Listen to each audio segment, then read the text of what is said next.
All right, let's talk about flashback. Flashback is basically when a writer hits the pause button, so to speak.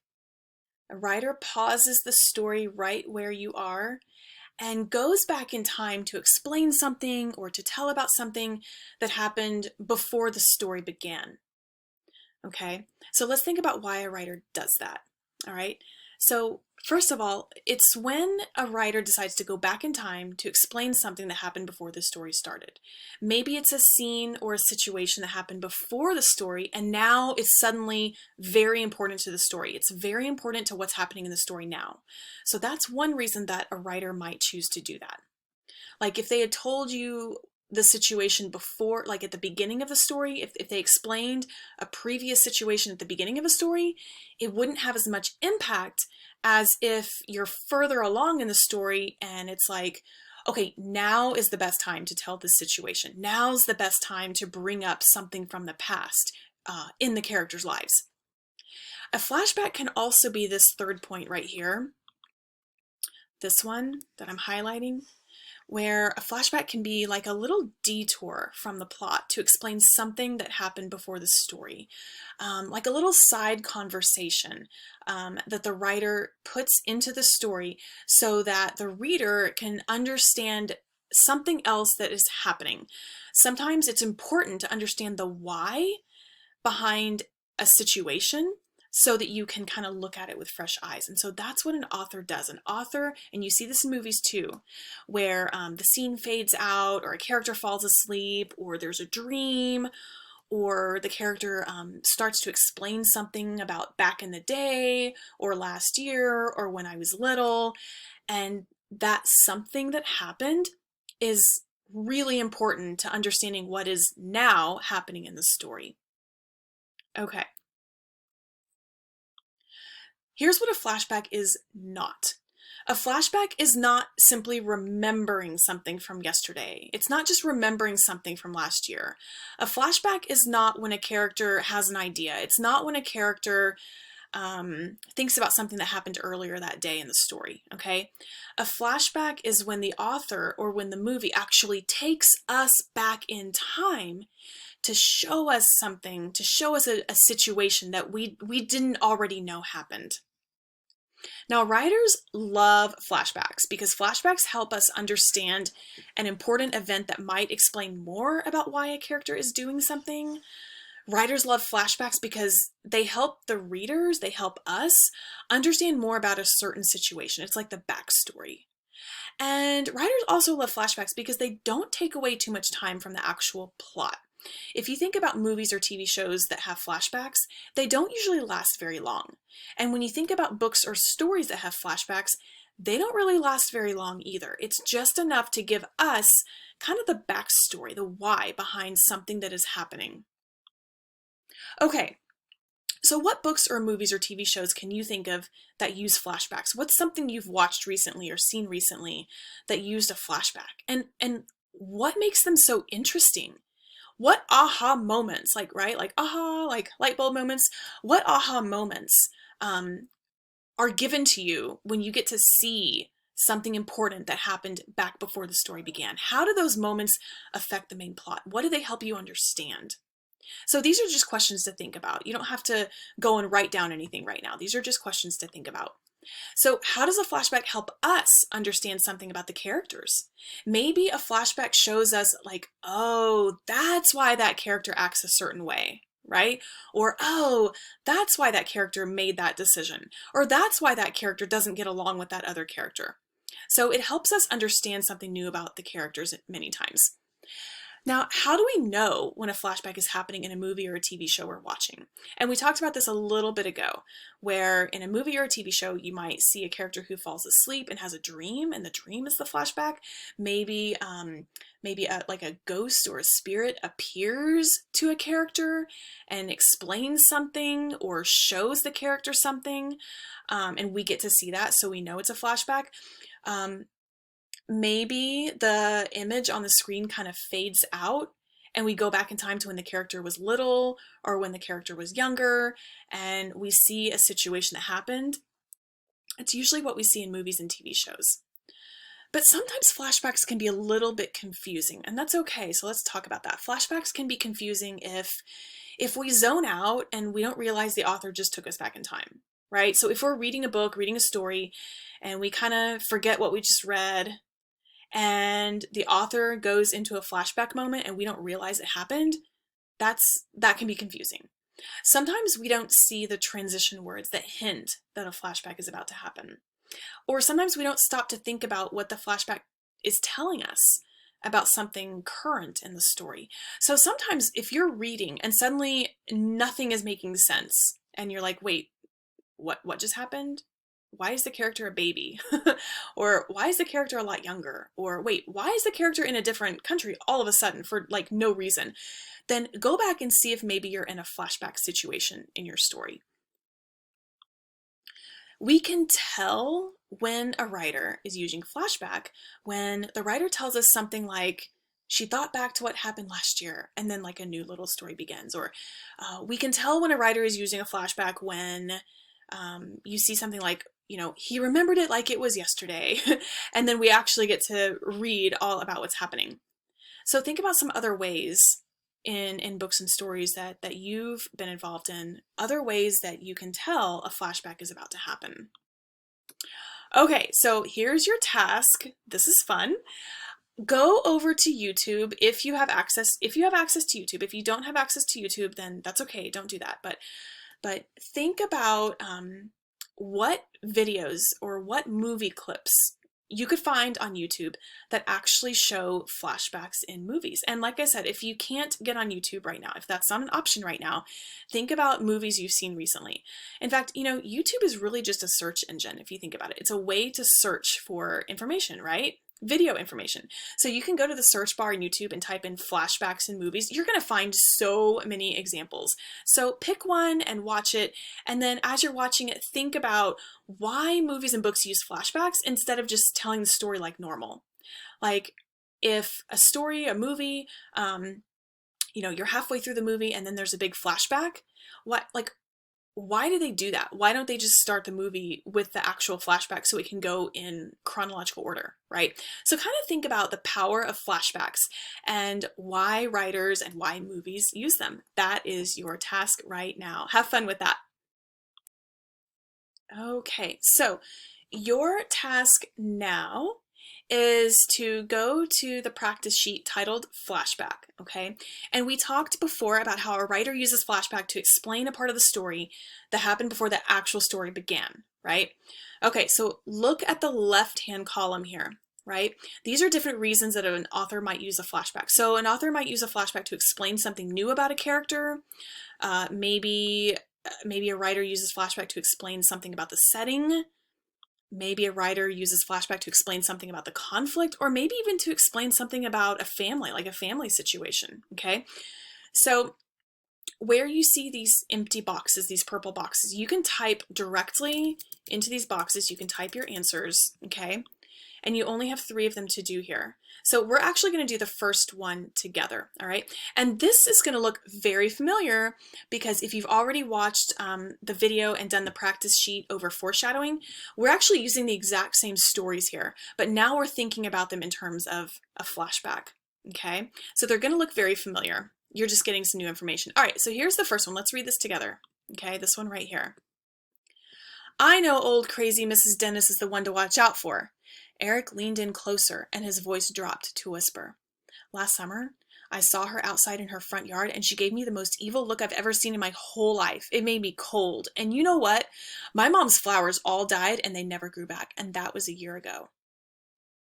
Okay, so that's the little story example. Okay, why is this little flashback example important to the story?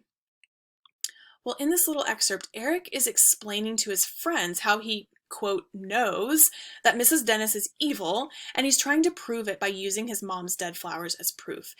Now, it's hard to read an entire flashback in just a little example, and so I don't want you to be confused and think, wait a second, I thought you said earlier that a flashback is not just a memory, okay? And so here, because we don't have room or space or time to write an entire situation, This is the part of the story where the character's about to he's about to go into an example of, like, he's going to explain the whole situation here. Okay, like right where it says, you know what, my mom's flowers all died, they never grew back, that was a year ago, right? I know old crazy Mrs. Dennis is the one to watch out for her. He leans in, his voice drops to a whisper.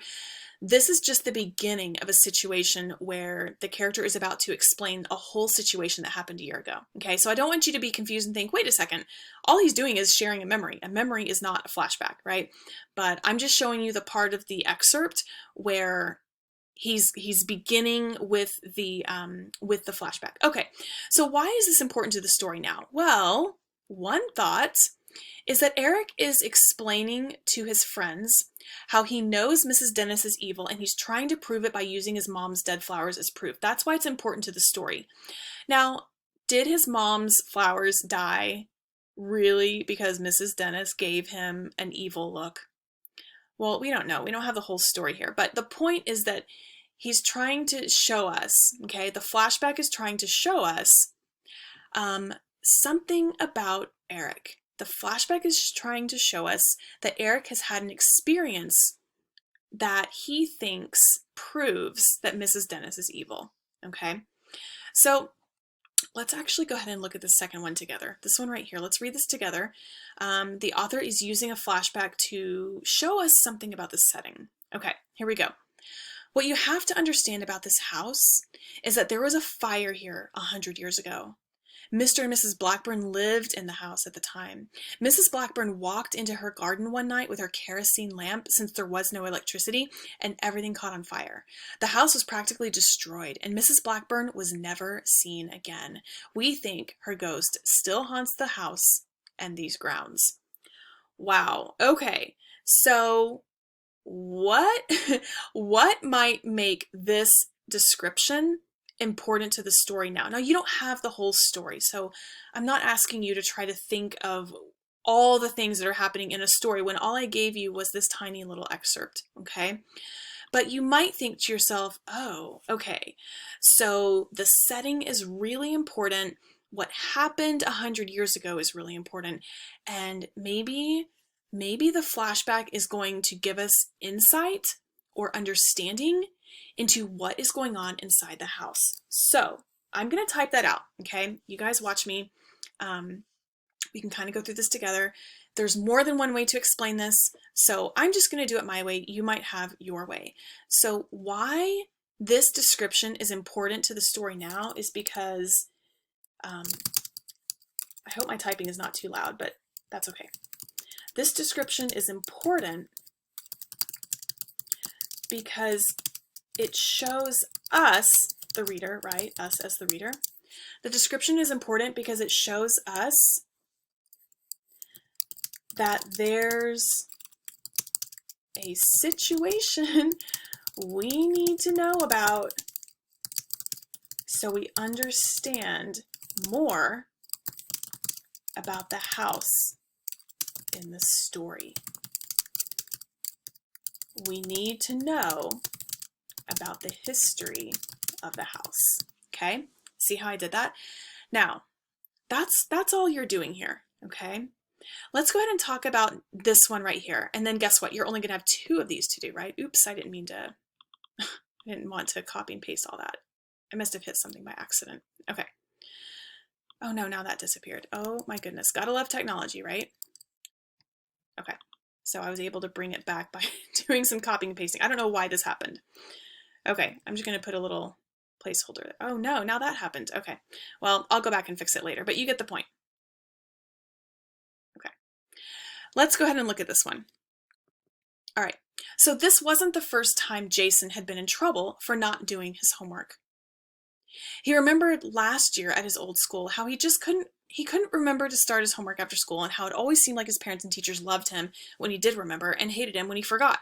Couldn't they just love him for himself? Why couldn't they ever forgive him? All right, now again, I told you before that a memory is not the same as a flashback.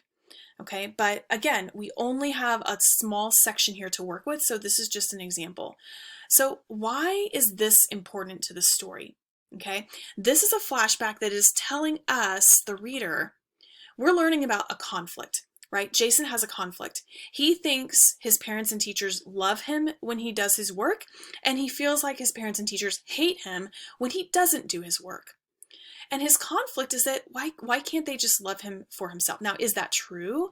Do we know that his parents and teachers really hate him when he forgets his work? Or do you think that's just an issue he's having with himself, like an internal conflict? Okay, so what you could type over here, it's important to the story because this flashback is showing us what is going on inside of Jason's mind. This flashback is showing us what Jason struggles with. Does anybody even know that he's struggling with this? Does anybody even know that he's having these thoughts? Has he told anybody? So maybe if Jason's acting a certain way in the story, it's like, okay, now we know why he's acting the way he's acting. It's because he's struggling with how his parents and teachers love him and how his parents and teachers hate him. They may not even hate him, okay? That's just his struggle.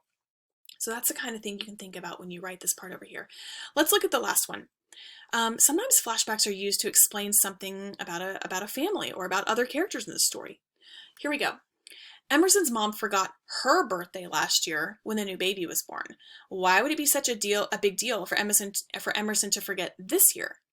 Last year, Emerson came home from school so excited about the surprise present she just knew would be waiting for her, only to find her mom and the new baby asleep in the messy house. There was no smell of cake, no birthday candles, no surprise. Emerson wanted to feel like part of the family again, but that baby took up all her mom's time. Her family would never be the same, it seemed.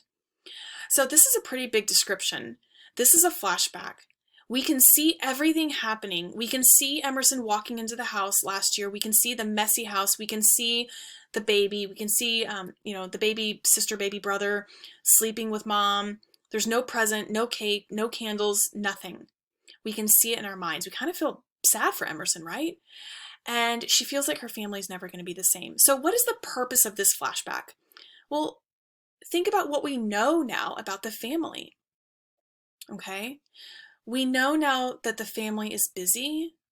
We can infer that the family has a lot going on. We can infer that the house is messy because there's so much going on.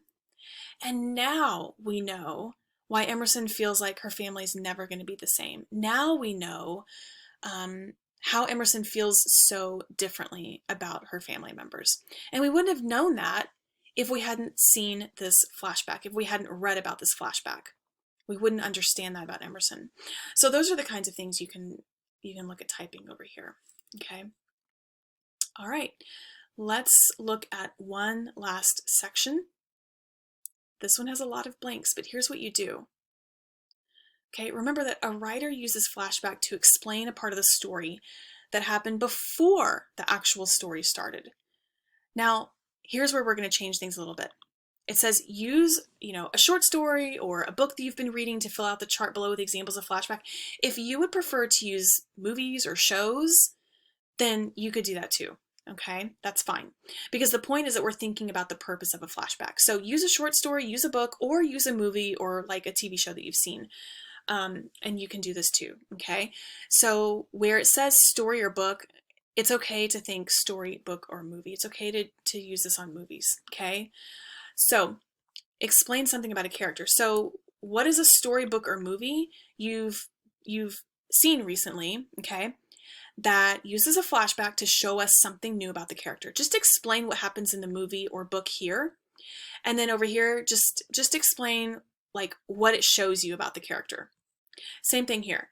What is a storybook or movie you've seen recently that explains something about the setting? Like now we know why the house is haunted, or now we know why the mountain crumbled, okay? Or now we know why the movie theater burned down, whatever it is. You're just kind of summarizing what the flashback is in this box, and then the one way over here, you're just explaining what it shows about the setting, okay?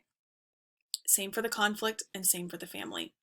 So this middle column right here, this is where you're just summarizing the flashback from the movie or from the book. You're just letting us know what it was. And then the last column over here on the right, this is where you get to explain what we now know about the character, what we now know about the location or the setting, what we now know about the conflict, and what we now know about the family because of that example in the middle column. All right,